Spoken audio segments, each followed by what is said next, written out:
I didn't even want to babysit that night. It was supposed to be my one chill evening of the week. No school, no shifts, no deadlines. Just me, some leftovers, and trashy reality TV. But around 5:30, I got a call from my upstairs neighbor, Anna, asking if I could watch her kid Milo for a few hours. Her usual sitter had bailed, and she had this art opening downtown she couldn't miss. "I know it's last minute," she said, practically begging through the phone. "You're the only person I trust in the building, and maybe I should have said no, but I didn't." Milo was actually a cool kid, 6, smart as hell, obsessed with sharks, and always trying to convince me to watch nature documentaries with him. So I said, sure, why not? I threw on a hoodie, grabbed some snacks, and headed upstairs. Anna looked amazing when she opened the door, all dressed up in this sleek black dress and those heels that made her at least 4 inches taller. "Lifesaver," she said, giving me a quick hug and grabbing her coat. "He's already had dinner, bedtime's at 8:30, and there's chocolate chip cookies on the counter. I'll be back around 11. I gave her a mock salute. "Got it, Captain." She smiled, called out a goodbye to Milo, and then she was gone. The night was easy. We played a few rounds of Uno, watched a shark documentary, of course, and then I got him settled in bed with his favorite stuffed hammerhead. By 8:45, he was out cold, and I was back on the couch flipping through Netflix. That's when I heard the front door open and froze, because Anna wasn't supposed to be home yet. I stood up, heart beating a little faster, just as a man stepped inside. He looked up, equally surprised to see me. "Oh," he said. "Didn't realize anyone was here." He was tall, like over 6 feet, and wearing a gray hoodie, jeans, and boots that looked like he'd just come from a job site. He had that rough, quietly confident vibe. Strong jaw, stubble, kind eyes. There was something instantly commanding about him. "You must be," he asked, stepping in and closing the door behind him. "I'm Nate," I said, awkwardly shifting my weight. "I live downstairs. Anna asked me to watch Milo tonight." He nodded slowly, processing that. "I'm Wes," he said, offering his hand. "Milo's dad." "Oh," that explained the jawline. "I thought you were still in Chicago," I said, immediately regretting how that sounded. Wes smirked. "Got back early. Was gonna surprise Milo tomorrow." I nodded. "Well, surprise." He chuckled, setting down his keys. Then he looked around the apartment, like he hadn't been here in a while. His gaze landed on me again, and for a moment he just studied me. Not in a creepy way, more like he was trying to figure out what he'd walked into. "You want a beer?" he asked casually, already heading toward the fridge. I blinked. Sure." He handed me one, then grabbed one for himself and sat on the edge of the kitchen island. I stayed by the couch, awkwardly holding the cold bottle. "I've heard about you," he said after a sip. "Hopefully good things?" He smirked again.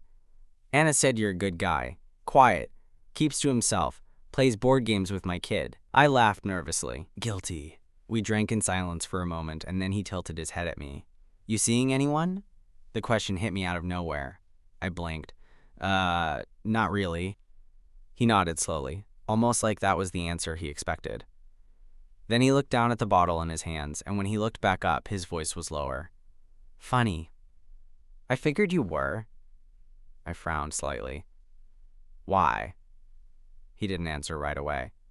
Then he said, "You've got this carefulness to you, like you're always watching the room. Like you don't want to say too much." I stared at him. No one had ever put it like that before. But he wasn't wrong. Before I could say anything, he added, "You don't have to be careful with me." That's when I noticed the way he was looking at me. Not just polite, not just neighborly. Something else. Something that made my chest tighten. I cleared my throat, glancing at the hallway. "Milo's asleep." "Good," Wes said. "Means we can talk." He stood, walking over to the couch. Not fast, not aggressive. Just steady, like he already knew I wouldn't move. and I didn't. He sat down next to me, close, but not touching. For a long second, we just sat there, the silence thick around us. Then he said, softer now, "You ever been with an older guy?" I turned to look at him. His eyes didn't flinch. That moment, right there, shifted everything. You ever been with an older guy? The question sat between us like a lit match in dry grass. I should have laughed it off. I should have said something casual or deflective or just gotten up and left. But instead, I froze. And then I said, "Not really." Wes didn't react right away. He just nodded, like he already knew the answer, like he hadn't asked to catch me off guard, but to confirm something. "I figured," he said, finally taking another sip of his beer. Not judging, just curious. I stared at the TV even though it wasn't playing anything anymore. Just a paused title screen, a faint hum in the background. But I couldn't focus on anything except the way my chest was tightening and my palms were starting to sweat. "You asking for a reason?" I said, my voice quieter than I meant it to be. He turned toward me, his expression unreadable but not unfriendly. "I don't know," he said. "I guess I just got back home and found someone sitting in my apartment looking like that." I laughed nervously. "Like what?" He gave a small shrug. "Comfortable. Like you belong here." I didn't know what to say to that. No one had ever said anything like that to me. Especially not someone like him. Wes wasn't just attractive, he was solid. There was a quiet masculinity about him that felt unshakable, like he knew exactly who he was. And somehow, for some reason, he was sitting next to me like he saw something in me too. "It's probably the hoodie," I muttered. That got a small laugh from him. "You're not what I expected," he said. "Is that a good thing?" He looked at me for a long beat. "Yeah, it is." The quiet stretched again, but this time it didn't feel awkward. It felt loaded, like we were both waiting to see what would happen next, neither of us willing to move first, but neither of us pulling away either. Wes leaned back against the couch, his posture relaxed, his knee just barely brushing mine. "I've been away a lot the past year," he said. "Work stuff. And Anna and I, we split a while ago. We're just keeping things easy for Milo's sake. Separate apartments, friendly co-parenting, that whole thing." I nodded slowly, absorbing that. "She didn't mention that." "We don't broadcast it," he said. "Less drama that way." Another pause. "You ever wonder what it'd be like?" he asked suddenly. "To just do something without overthinking it?" His question hung in the air for a moment. I nodded. "Yeah, all the time." He looked at me again and I could feel the shift, the weight behind his eyes. The question he hadn't asked yet but was sitting right on the edge of his lips. "I haven't had anyone in this apartment since the split," he said. "Not even a hookup. Not because I didn't want to, just didn't feel right." "Until now?" I asked, before I could stop myself. His mouth curled, just a little. "Until now." I felt my throat go dry. This was a line. I could feel it. Clear and definite, and all I had to do was stand up, say thanks for the beer, and walk out the door. But I didn't want to. I glanced down at his hand, resting on his thigh. Big, rough knuckles, a working man's hand, and before I realized I was doing it, my fingers brushed against his. He didn't move, didn't flinch, just turned his hand over and let my palm rest against his.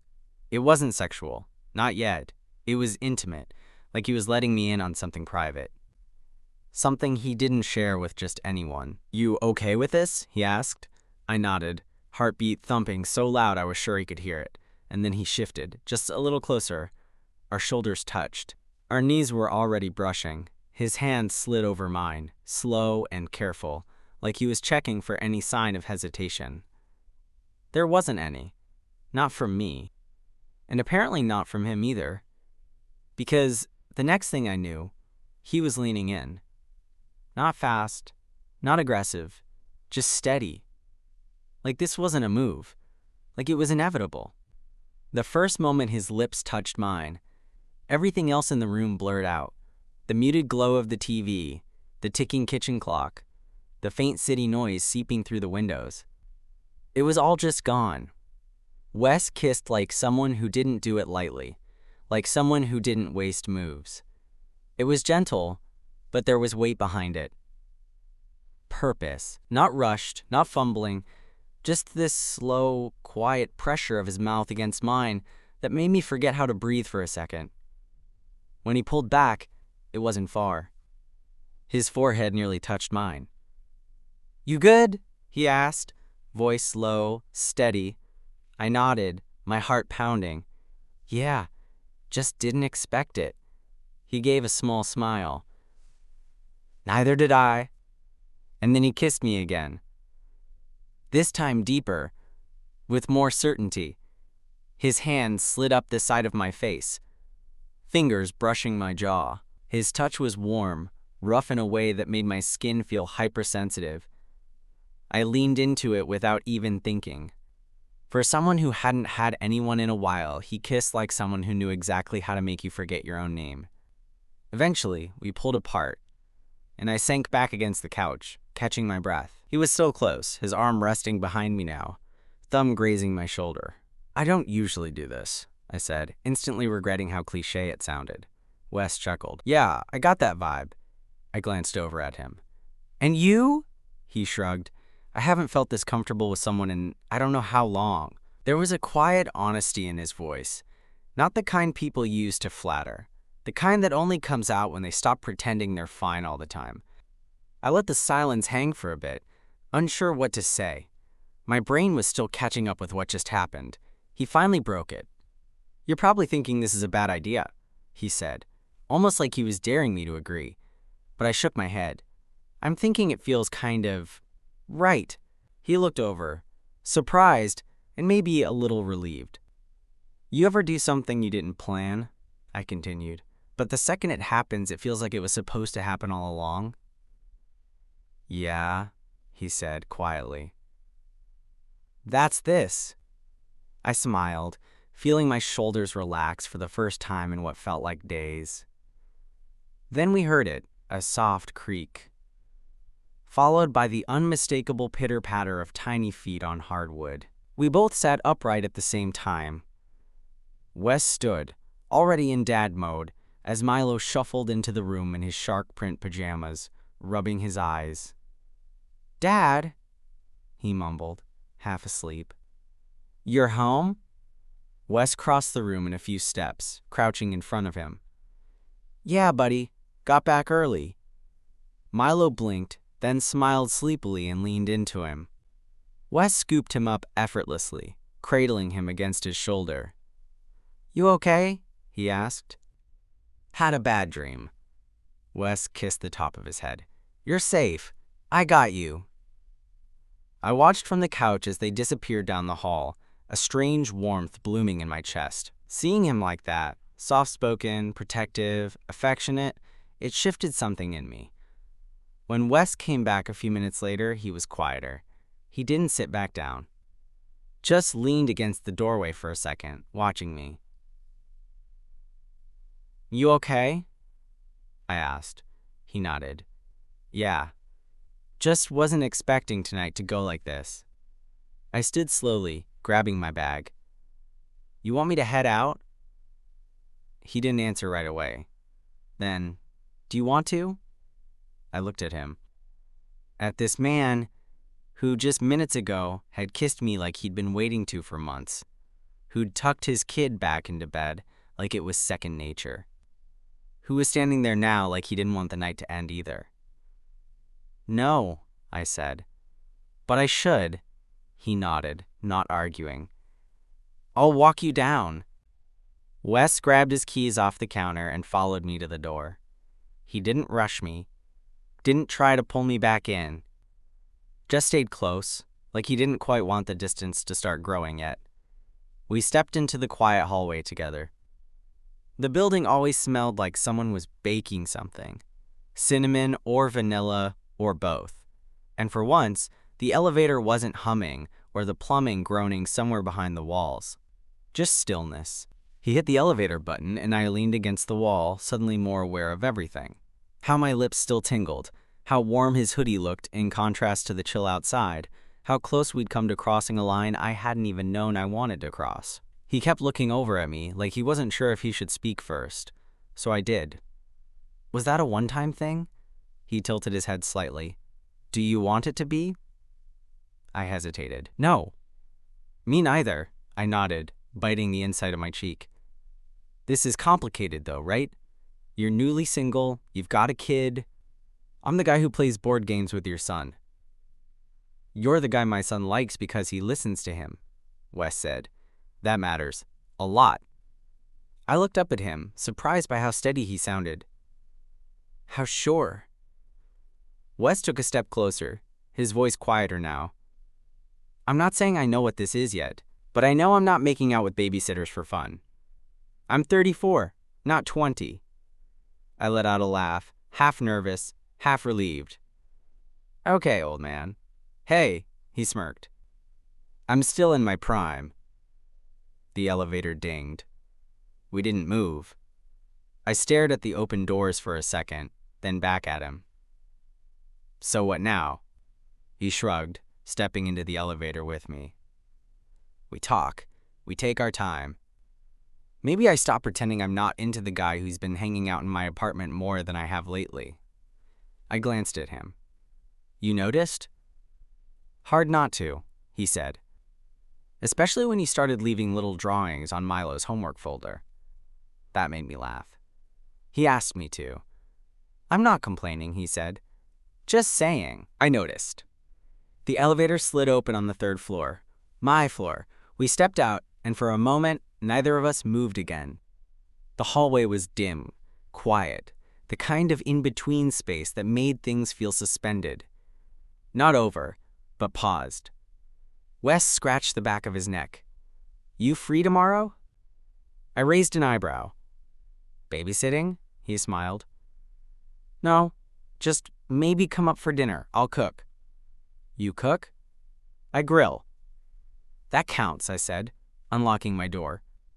I turned back to face him. You sure about this?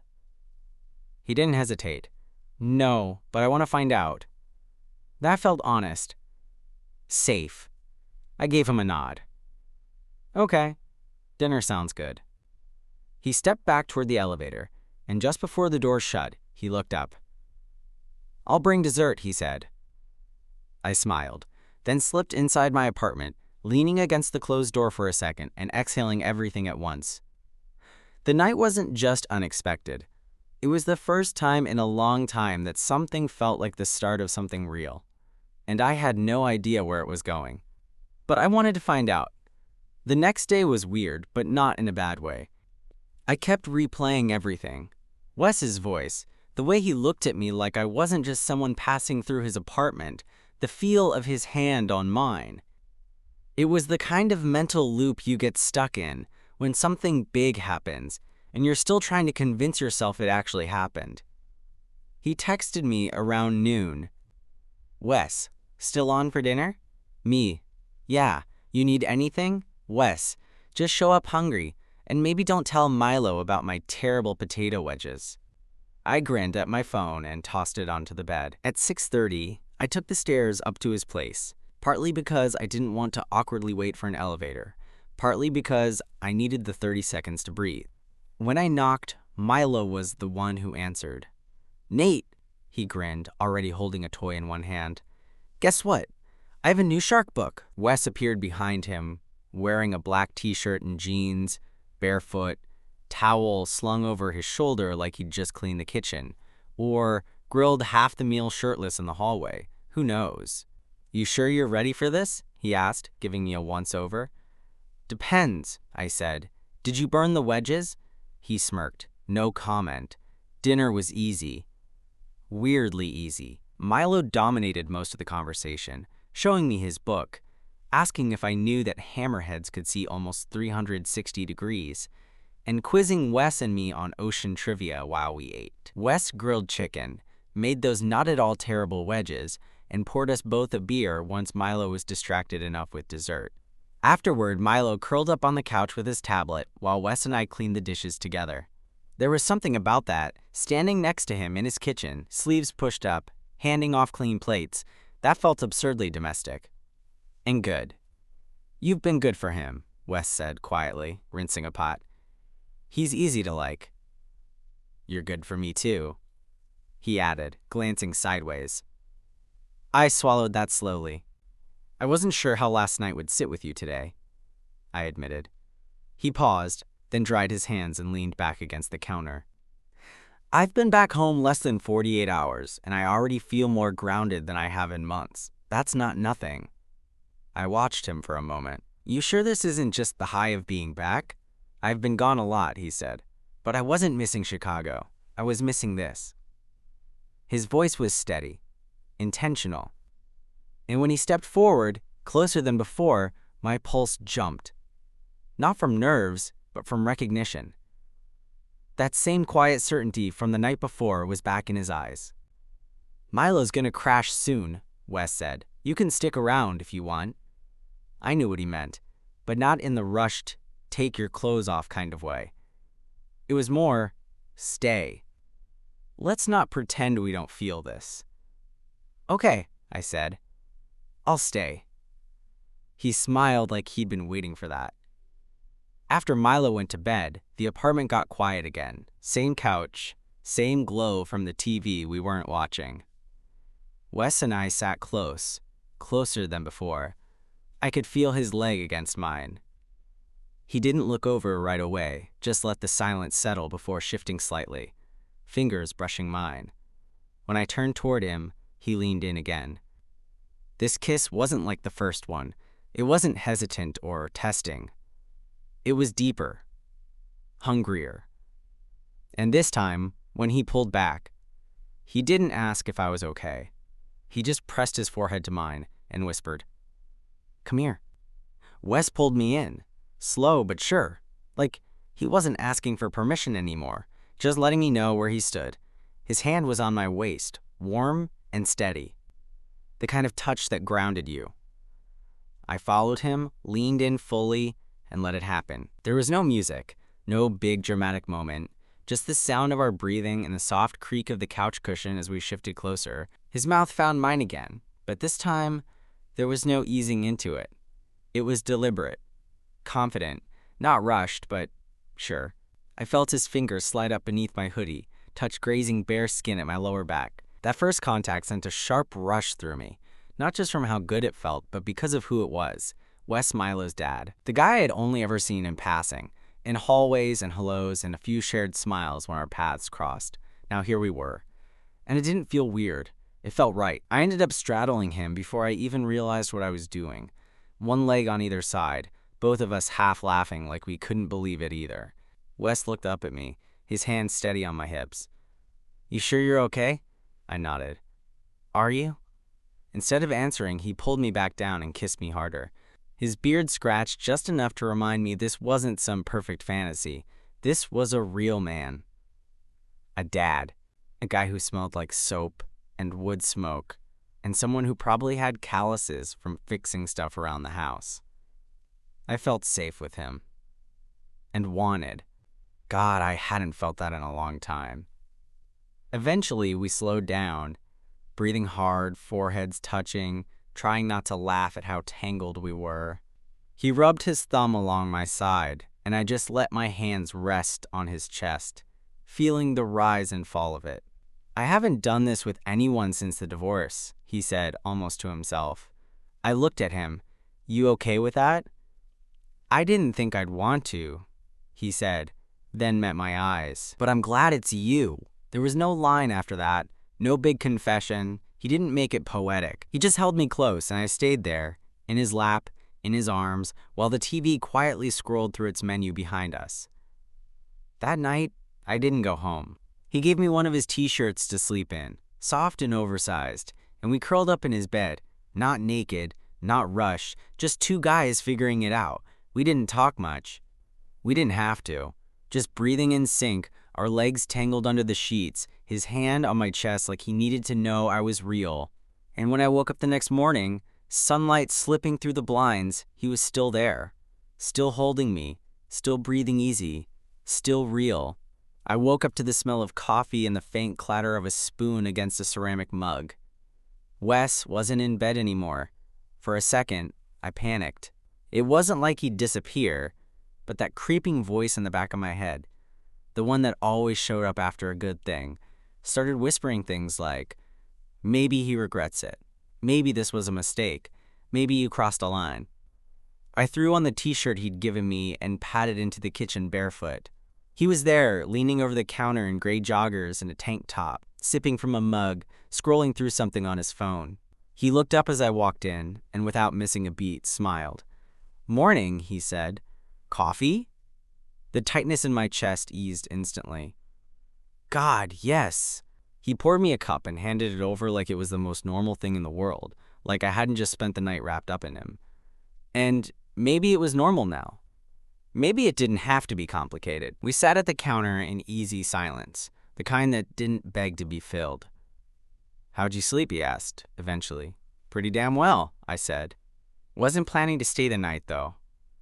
"Me neither," he said, "but I'm glad you did." I glanced over at him, unsure if it was the caffeine or the way he said that, but I felt something shift in me again. Less panic. More peace. He nodded toward the hallway. "Milo's still out. Saturdays are his. Sleep till 9. Days. Kid's got better work-life balance than I do." I laughed, sipping my coffee. Then I hesitated. "You want him to know?" Wes looked thoughtful, not surprised by the question, like he'd been asking himself the same thing. "Not yet," he said. "He's young, and I don't even know what this is yet." I nodded. "Same. But," he added, looking at me now, "I'd like to find out." I felt my throat catch just a little. "Yeah?" "Yeah," he said. "You make this feel easy." I didn't think dating again, hell, feeling again, would feel like that. I let the silence stretch. Then, "You just called this dating." His lips twitched. "You're in my kitchen, drinking my coffee, wearing my shirt. What else would you call it?" I smirked, taking another sip. "Fair." Just then, we heard soft footsteps down the hallway. A moment later, Milo appeared, rubbing his eyes and dragging his shark blanket behind him like a cape. "Hey, bud," Wes said, his voice instantly softening. "You're up." Milo looked at me, then at Wes, then back at me. "You stayed over?" he asked, eyebrows lifting. I glanced at Wes, then at Milo. Yeah. We stayed up watching movies. I kinda fell asleep." Milo yawned and climbed up onto his stool. "Cool. Can we have waffles?" Wes laughed. "Waffles it is!" It was nothing. No raised eyebrows, no questions. Just a kid asking for breakfast, like this was any other Saturday morning. And maybe that was the best part. Because it could be. Wes handed me a spatula a minute later and said, "You're on waffle duty." "Is this part of the relationship agreement?" He grinned. "Yep. Breakfast help is mandatory." As I flipped the first waffle, and Milo started rambling about the Megalodon documentary he wanted to rewatch, I realized something I hadn't in a long time. This could be something. Not a one-night fluke. Something that starts slow, feels natural, and maybe, if we're lucky, sticks around. The rest of the morning unfolded in a way I didn't know I'd needed. Wes made the waffles, with my questionable assistance, while Milo sat at the counter drawing sharks in a spiral notebook and explaining, in detail, how great whites can smell a drop of blood from a mile away. Every few minutes, Wes would lean over and gently brush against me, like he needed to keep reminding himself I was still there. It didn't feel like some crazy twist in my life. It just felt quietly good. We ate breakfast as a trio, Milo mostly focused on his syrup, me trying not to stare too obviously at Wes when he wasn't looking, and Wes stealing glances back when he thought I wasn't paying attention. It was dumb and sweet and low-key, and I felt weirdly proud to be sitting at their table. After breakfast, Wes offered to walk me back downstairs. Milo was already deep into his show on the tablet, wrapped in a blanket, headphones on, totally absorbed. Wes ruffled his hair before grabbing his keys and following me out into the hallway. When we got to my door, I didn't open it right away. He leaned against the wall across from me, arms crossed, watching. "Still good with this?" I asked. Wes nodded. "Even more now." I shifted, unsure of what to do with my hands. "Just don't feel like, I don't know, a cliché." He smiled at that. "You don't. You feel like a second chance." That hit different. "Okay," I said, looking up at him. "So what happens next?" He stepped closer. Not too close, just enough that I felt the quiet weight of his presence again. "Next," he said, "we take this slow. You come up sometimes, I come down. Maybe we go out, maybe we don't. We figure it out as we go." I nodded. "That sounds like the healthiest adult relationship proposal I've ever gotten." Wes grinned, trying to set the bar high. Then he tilted his head, serious again. "But I'm not going to play around with this. I'm not built for that. If I'm in, I'm in." I met his gaze. "Good. Because neither am I." We stood there for another second before he leaned in and kissed me. Soft, simple, not like the night before. This one was quieter. Not about heat. About reassurance. About saying I'm here. This is real. And then he stepped back and added, "Also, I wasn't kidding about those waffles. They were terrible." I laughed, shaking my head. "You're lucky you're hot." He smirked. That's what got me through most of high school. Then he turned, gave me a casual wave, and walked back up the stairs like it was nothing. But it wasn't nothing. It was something. And for the first time in a long time, I didn't feel like a side character in someone else's story. I felt like maybe, just maybe, I was about to start the first chapter of my own, with a hot single dad who made awful waffles. And the best part? He wanted me there for it.